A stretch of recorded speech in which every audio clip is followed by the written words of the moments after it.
안녕하십니까. 데이터 시각화 범죄 통계 대시보드에 대해서 발표할 정우진입니다. 네, 오늘 제가 만든 대시보드는 범죄 통계 대시보드입니다.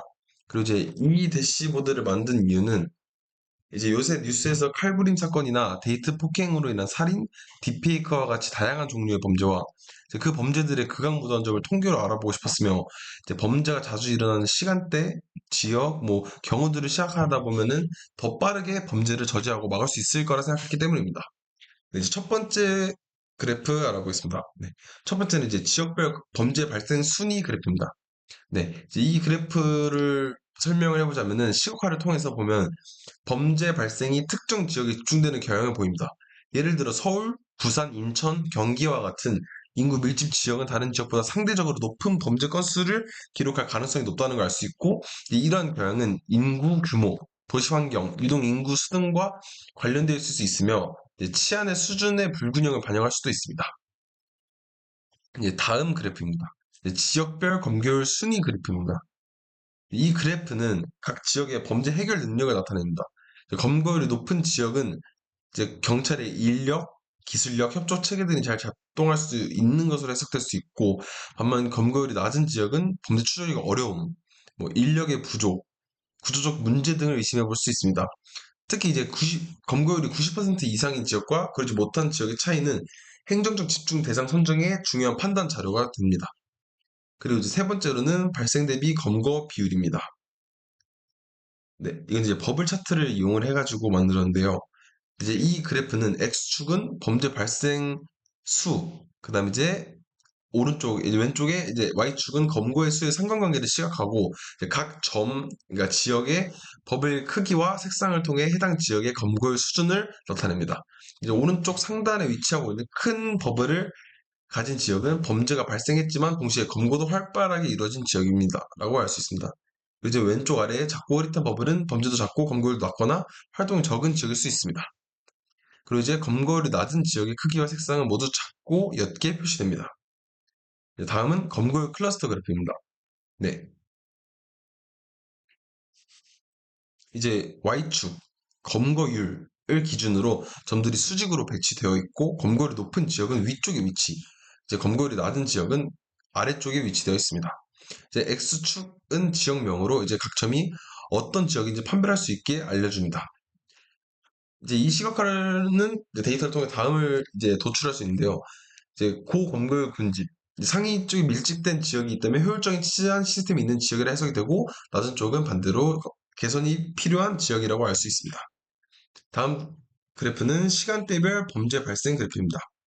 이제 이 그래프는 시간대에 따른 범죄 발생량의 패턴을 파악할 수 있도록 도와줍니다. 범죄가 급등하는 시간대의 그래프는 급상승 구간으로 나타내지고, 심한 이제 극강성 구간을 알려지고, 야간 시간대 범죄가 증가하는 경우이기 때문에 심한 범죄. 반면 이제 이른 아침 05시에서 예를 들어 08시에 낮은 값이 지속된다면은 활동량 감소에 따른 범죄로 해석될 수도 있습니다.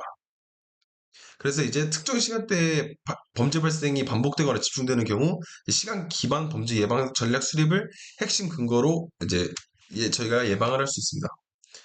다음은 요일별 범죄 발생 현황 그래프입니다. 이제 이 그래프는 막대 그래프인데요. 요일별로 범죄 발생 건수를 비교하면서 보여주는 그래프입니다. 예를 들어 금요일, 토요일, 일요일에 범죄 발생이 증가를 하였다. 그러면은 이는 야간 활동량이 증가하였거나 아니면은 이제 평균적으로 금, 토일에 음주, 모임 이런 게 많은 결과가 거기에 반영되었다라고 할 수 있습니다. 다음은 연도별 범죄 발생 추이입니다. 이 그래프로서는 네, 특정 연도의 급증이나 급감이 보이는 경우에는 특정 사회 사건, 정책 변화, 팬데믹 등 외부 변수가 영향을 준 것을 알기 위해서 그래프를 만들어 보았습니다. 다음 그래프입니다. 이제 연도별 검거율 변화 그래프입니다. 이제 이와 같이도 방금 제가 전에 설명해드렸던 연도별 범죄 발생, 여기와 같은 비슷한 맥락을 띠고 있지만, 예를 들어서 18년에서 19년, 20년 이 사이에 검거율이 꾸준히 상승했다면은 이제 이때 수행한 정책 아니면 제도, 기술 이런 게 이제 좋은 영향을 미쳤다라고 할 수 있고, 만약 반대로 급감을 하였다 이러면은 그때 2022년까지의 정책이나 이런 게 좀 개선이 필요하다는 걸 알 수 있습니다. 다음으로는 지역별 범죄 비중 파이 차트입니다. 네, 이제 이 파이 차트를 통해서 이제 전체 범죄의 어느 지역의 기여도가 큰지를 알 수 있고, 이제 특정 지역이 과도하게 크다면은 그 범죄에 집중적으로 그 지역의 범죄가 집중적으로 발생할 수 있으니까 미리 이제 예측을 할 수 있습니다. 마지막으로는 지역별 검거율 히트맵 그래프입니다. 네, 이제 이 히트맵은 진한 파란색은 검거율이 높은 지역, 그 다음에 이제 밝은 노란색 또는 연두색은 검거율이 낮은 지역, 그다음에 중간 색상, 예를 들어 90부터 86까지 여기 포함되어 있는 색상은 이제 평균과 같은 수준이라는 걸 알 수 있고, 이제 A 지역이 진한 파란색이면은 검거율이 높고 수사력이 우수하다. B가 연한 노란색이면 검거율이 낮아 보완이 필요한 걸 알 수 있고, 그를 통해서 이제 만약에 수사율이 낮은 지역은 수사율 높은 지역의 정책이나 이런 것을 같이 공유를 하면서 좋은 결과를 맞이할 수 있습니다. 네, 이로써 오늘의 발표를 마치도록 하겠습니다. 감사합니다.